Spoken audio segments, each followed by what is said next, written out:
صباح الخير والنشاط والجمال عليكم جميعا.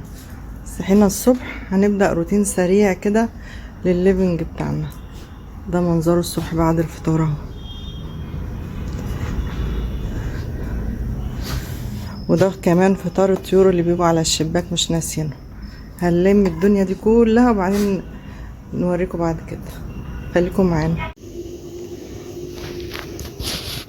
كده. بعد ما خلصت اهو روتين سريع جدا لغرفة المعيشة زي ما وريتها لكم حالا. خلصت اهو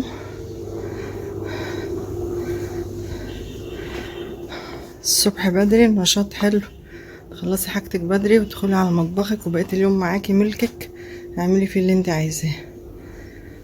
المكنسة بسرعة بسرعة. الريشة دي ما اقولكوش عليها بقى، دي صاحبتي في كل حتة، بتشيل التراب من اي مكان في الروتين السريع يعني. نجف، ترابيزات، الشاشة، اي حاجة، ساعات اي حاجة هتشيلها لك.